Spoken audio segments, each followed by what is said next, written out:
Bonjour à tous, une vidéo qui me tenait à cœur aujourd'hui. Comment se fait-il qu'autant de doubleurs voix français sont morts ces 5 dernières années? Ce sera l'angle de ma vidéo, on va essayer d'aller au fond des choses et forcément ça va partir loin, hein.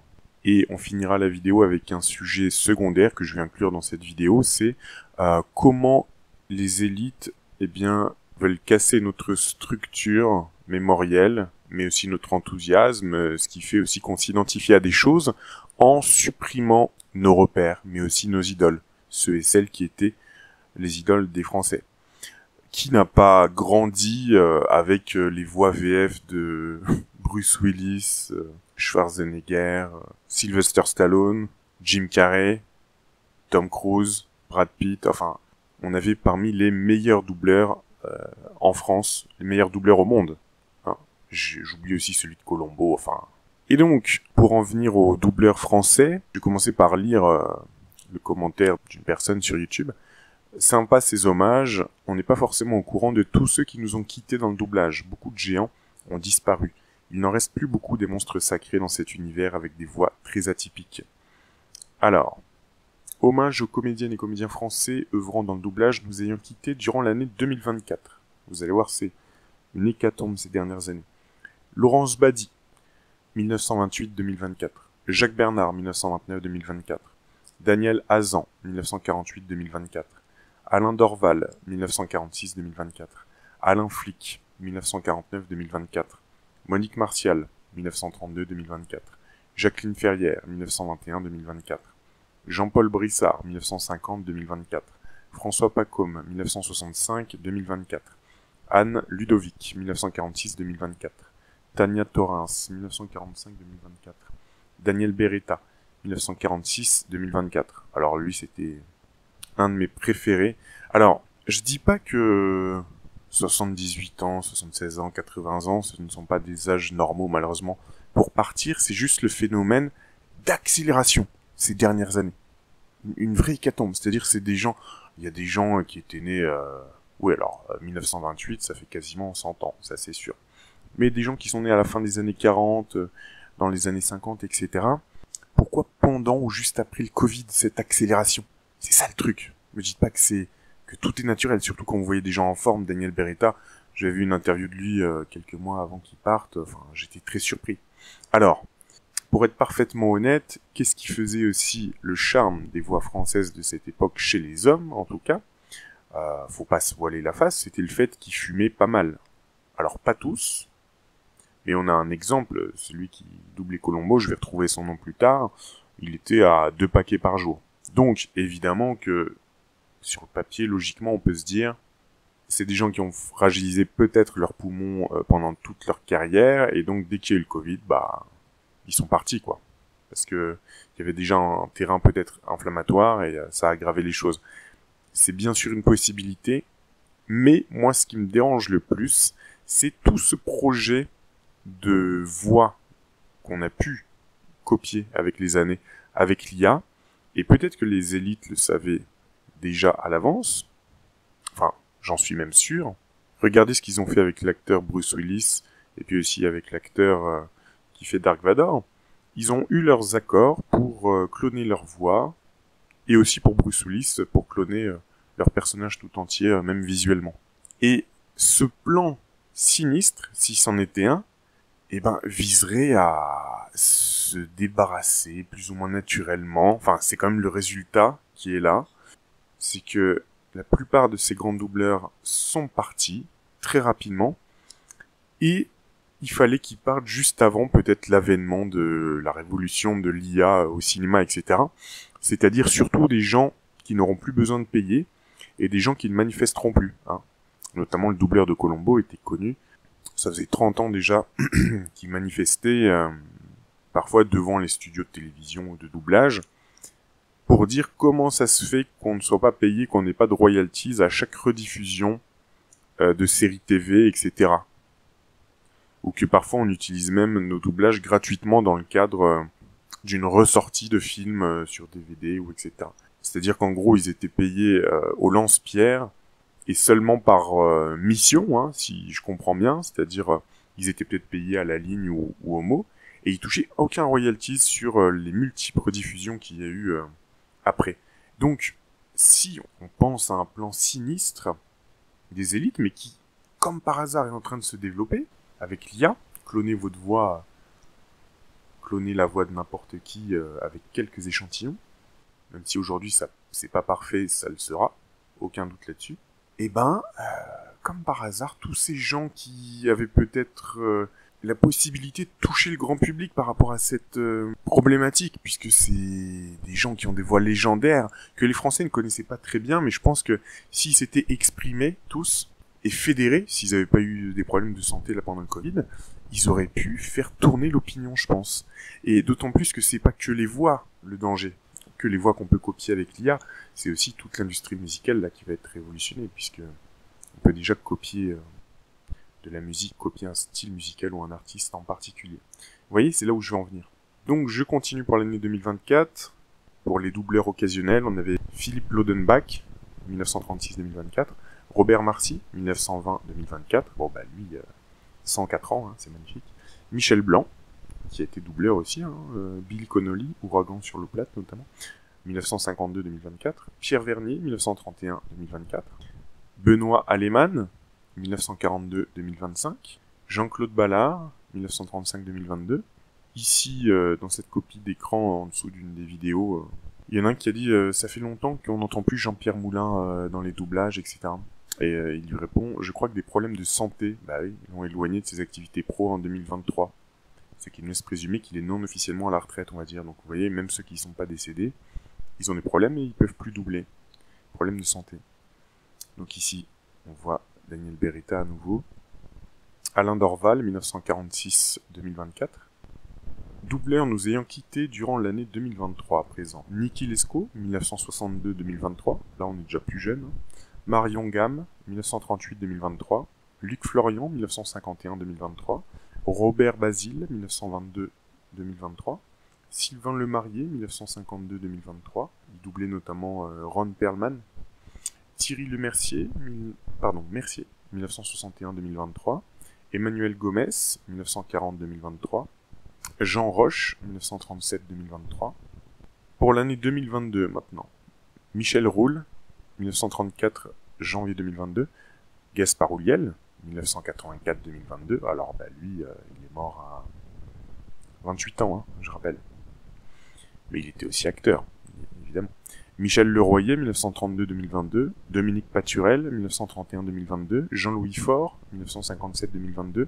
Jean-Claude Ballard, on l'a déjà vu lui je crois, 1935-2022. José Lucioni, 1949-2022. Jean-Louis Trintignant, qui doublait notamment Jack Nicholson, je crois, 1930-2022.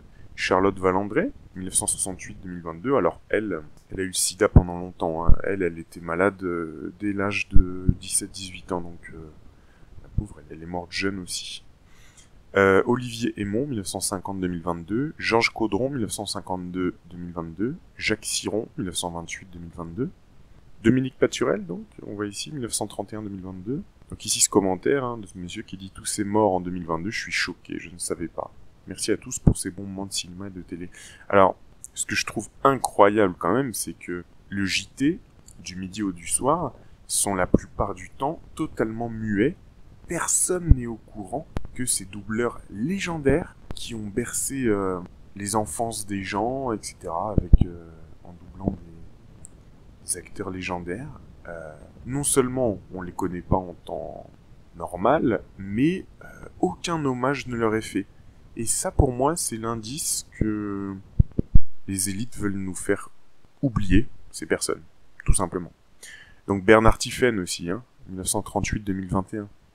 Patrick Poivet, légendaire, qui a fait la voix de Bruce Willis, Don Johnson, Kyle MacLachlan et d'autres. 1948-2020. Odile Schmidt, 1956-2020. Comédien nous ayant quittés durant l'année 2020. Claude Giraud, 1936-2020. Vous savez, qui était aussi acteur qui avait joué dans Rabbi Jacob. Roger Carrel, 1927-2020. Patrick Poivet, on l'a déjà cité. Odile Schmidt aussi.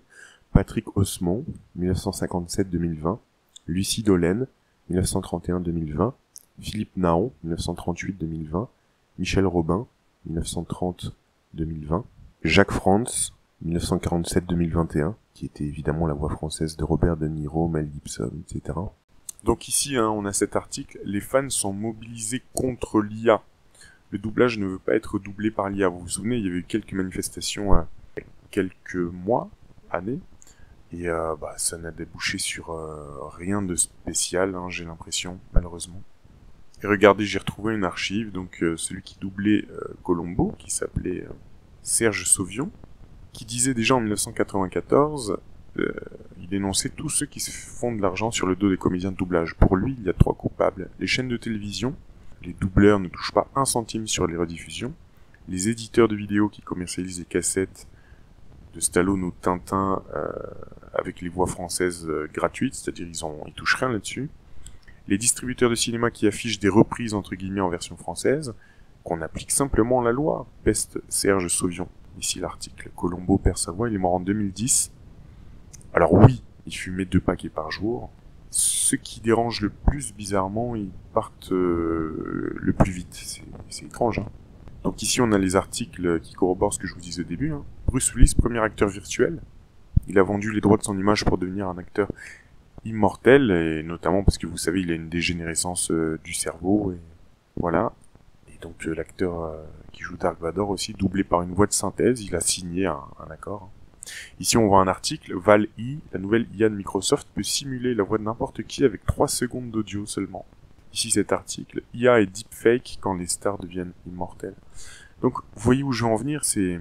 Non seulement ça pourrait faire partie d'un plan où on essaye de nous faire oublier nos idoles, et des idoles, ça structure l'esprit de personnes qui ont regardé la télévision pendant des générations, ou qui sont allées au cinéma, sans parler de télévision.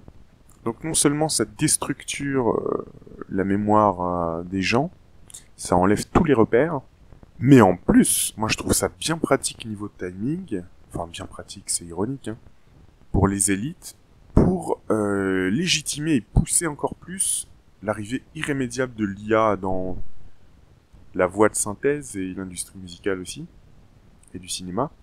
C'est-à-dire non seulement tout ça, tous ces décès vont créer un manque dans la tête des Français, du genre, elle est passée où la voix de Bruce Willis, elle est passée où la voix de Schwarzy, elle est passée où la voix de... Vous voyez ? Donc, problème-solution, la solution qui va être apportée, on vous dira, bien sûr, vous pourrez retrouver ces voix, regardez, on vient de copier avec l'IA la voix de machin, et beaucoup de gens, malheureusement, l'accepteront. Mais à ce compte-là, on pourra faire tourner des gens, des acteurs qui n'ont jamais tourné dans tel film, réinventer les dialogues, voire les faire tourner dans des films dans lesquels ils n'ont jamais tourné. Enfin, vous imaginez le truc. Tiens, bonsoir. Bonsoir, monsieur Gabin. Ça va? Bof. Vous êtes bien ici? Pas le droit de boire, pas le droit de fumer. Voire modifier la réalité, c'est-à-dire, on a retrouvé un extrait de une bobine de Metropolis, ou je sais pas quel autre film, et ils nous feront croire ce qu'ils veulent, c'est-à-dire... je sais pas moi, regardez, il y avait déjà des transitions de genre en 1928, regardez, on a retrouvé un extrait de film. Ouais, non, en fait, vous l'avez recréé avec l'IA en studio, et vous nous faites croire que c'était une ancienne archive. C'est-à-dire qu'on pourra modifier l'histoire avec ça, bien sûr. Pour ceux qui sont mal intentionnés. Et l'autre intérêt, c'était de venir saper les bases de toutes ces grèves qui commençaient à entacher le milieu de l'industrie cinématographique. Et c'est bien pratique, malheureusement, que tous ces gens soient partis pour imposer l'IA aussi de manière factuelle. Parce que tous ces gens qui sont morts auraient pu influencer le débat public. Parce que les Français, je pense, les auraient écoutés. Imaginez s'ils avaient fait une action commune, tous les doubleurs, là, ceux qui doublent Stallone, Schwarzenegger, etc. Avant d'être décédés, s'ils avaient tous... fait front contre ça dans une vidéo. Alors il me semble qu'il y en a eu, mais pas avec suffisamment de monde. Je pense que ça aurait eu de l'impact, mais comme c'est des gens qui ont eu des problèmes de santé ou qui sont décédés assez rapidement, il n'y a plus personne. Et dans le même ordre d'esprit, je vous parlais de coïncidence assez incroyable, qui se souvient du niveau de France Inter il y a ne serait-ce que 10-15 ans? On n'avait pas tous ces gens qui arrête pas de taper sur les complotistes à essayer de débunker des trucs. Non, France Inter, il y avait encore des vrais journalistes qui parfois étaient critiques. Vous vous souvenez de Daniel Mermet, et son émission Là-bas si j'y suis, hein, de 89 à 2014. Alors ici, regardez, je vous ai fait une petite composition d'images. À gauche, je vous ai mis la date de la dernière émission de Là-bas si j'y suis, 26 juin 2014, et regardez, qui c'est qui dirigeait la holding, entre guillemets, qui était au-dessus de France Inter, Radio France, etc. Ben, le PDG de Radio France. Et qui a-t-on nommé le 27 février 2014 ? Eh bien, le CSA avait nommé Mathieu Gallet, à compter du 12 mai. Et un mois après, dernière émission de Là-bas si j'y suis. On a mis fin à l'émission légendaire de Daniel Mermet. Ok, mais on va aller un petit peu plus profond que ça. Vous vous souvenez qu'il a été finalement dégagé, Mathieu Gallet, parce que même le CSA l'a soupçonné de corruption, on va dire, c'est-à-dire avoir utilisé les fonds de l'argent public pour entretenir un train de vie incroyable. Et vous vous souvenez aussi qu'il y avait des rumeurs qu'il ait été l'amant de Macron ? Est-ce que vous vous souvenez ? Et je me suis noté un petit commentaire, là. Si on pousse les choses loin, on savait déjà que Macron, je pense que les élites savaient, hein, il y a plein de choses qui corroborent, dès 2014... Je crois qu'Emmanuel Macron a tout à fait le talent pour être un présidentiable un jour. 2013-2014, quand Macron était secrétaire de l'Élysée, puis avant, je sais plus ce qu'il était. On savait, hein, des gens comme Attali ou autres savaient que Macron serait élu en 2017, c'était le projet. Et il se trouve que Monsieur Gallet, dès 2014, a commencé à faire le ménage et à supprimer les émissions politiquement incorrectes. Comme s'il fallait, là aussi, nettoyer le chemin avant l'arrivée du roi Soleil, Monsieur Macron. Ben, pourquoi ? Ben, pour tuer dans l'œuf toute future critique.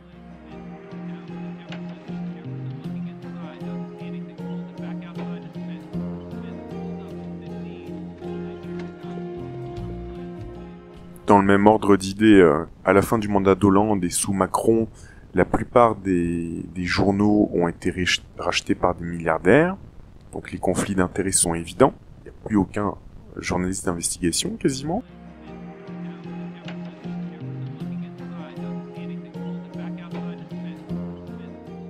Monde diplomatique, j'espère que ça va continuer, parce que j'aime bien Benoît Bréville, etc., mais... Serge Halimi, qui a tenu la rédaction pendant des décennies, il a laissé sa place donc à la direction du journal en janvier 2023. Donc vous voyez les anciens qui avaient des convictions attachées au corps. Hein. Je rappelle que Serge Halimi, non seulement il était directeur du Monde diplomatique après en avoir été à la rédaction, mais il intervenait souvent dans l'émission de Daniel Mermet sur France Inter. Il était aussi adhérent d'Attaque, comme Daniel Mermet d'ailleurs. C'est lui qui avait écrit aussi le livre Les Nouveaux Chiens de Garde de la République. Et il faisait aussi des apparitions dans les films de Pierre Carl, vous vous souvenez ? Un ancien de Canal+, qui était extrêmement critique contre les élites de l'audiovisuel. Il avait fait Pas vu, pas pris. Vous voyez, c'était des gens qui... Enfin, je vous conseille de voir ces films à Pierre Carl si vous les avez pas vus. Il filmait aussi les mecs qui sortaient du club Le Siècle à la Concorde. Avec sa caméra, il disait, alors lui c'est machin, lui c'est truc. Vous voyez qu'est-ce que viennent foutre un journaliste avec un politique et un financier. Qu'est-ce qu'ils ont à dire ensemble, enfin, pourquoi ils se réunissent? Voilà, des gens comme Serge Halimi, Pierre Carl, Daniel Mermet, etc. C'était les derniers bastions de comment dire, est-ce qu'on pourrait dire résistance? Non, c'était même pas résistance, c'était des gens qui étaient brillants dans leur domaine, qui étaient des vrais journalistes, et qui en plus avaient des convictions. Force est de constater que le ménage a été fait quasiment partout depuis que le roi Soleil est arrivé au pouvoir. Donc voilà, ça c'est ce que je voulais introduire à la fin de cette vidéo, même si on est parti plus loin que la problématique du doublage, etc. On est quand même resté dans l'audiovisuel, puisque je vous ai dit que Daniel Mermet, on a mis fin à son émission un mois après que notre Mathieu Gallet ait été nommé à la tête de Radio France. C'est un exemple parmi d'autres. Donc tout ça pour vous dire dans cette vidéo qu'il y a peut-être un plan, non seulement pour saper le moral des Français en leur retirant leurs références et leurs référentiels culturels, et aussi à leurs idoles, on leur supprime tous leurs repères, et on supprime aussi tous les gens qui avaient des convictions, etc. On les supprime pas forcément par la mort, mais aussi en les dégageant, pour supprimer tout esprit critique ou de rébellion. N'en déplaise à des gens comme Rudi Reichstadt et Tristan Mendes France et d'autres, qui veulent nous faire croire que l'esprit critique, c'est eux, parce que, soi-disant, ils débunkent les complotistes. C'est bien sûr de la mauvaise foi, puisque ceux qu'ils appellent les complotistes, et qui sont sérieux dans leurs enquêtes, dans leurs analyses, ont justement un esprit critique tellement développé qu'ils sont prêts à remettre en question la doxa officielle qu'il est plus confortable de suivre pour tout le monde. Donc voilà, vous voyez où je veux en venir. Pareil aussi avec les guignols. Vous allez faire des vaccins alors? Non, on les soignera quand ils seront malades. Pourquoi attendre qu'ils soient malades? Pour leur vendre des médicaments, banane. Première chose, c'est de doubler les prix des médocs. Mais c'est atroce! On a un business plan très clair. 1. Pas de vaccin. 2. Épidémie mondiale. 3. Les médocs arrivent en retard. Ouais, c'est génial, quand il y a des morts en pagaille, on vend les médocs le prix qu'on veut. Ou Groland. Enfin, Groland, c'est l'ombre de ce que c'était. Les guignols, ça n'existe plus à ma connaissance. Alors, ça entretenait aussi une gaieté, une bonne humeur. C'était une soupape de sécurité, moi je trouve, pour les Français. Enfin, pour les élites. C'est con parce que c'était une soupape de sécurité, les trucs comme les guignols et tout. C'est-à-dire que les Français, à la fin de leur journée, ils pouvaient se détendre en rigolant, ça enlevait leurs énervements par rapport à ce qu'ils vivaient toute la journée, les gens. Mais en même temps, je me dis, le contre-pied de ça, c'est que ça entretenait aussi l'esprit critique des gens. Il y avait notamment des épisodes, des extraits d'épisodes où je vous avais mis que pendant le SRAS 2003, ça ressemblait d'ailleurs vachement au Covid.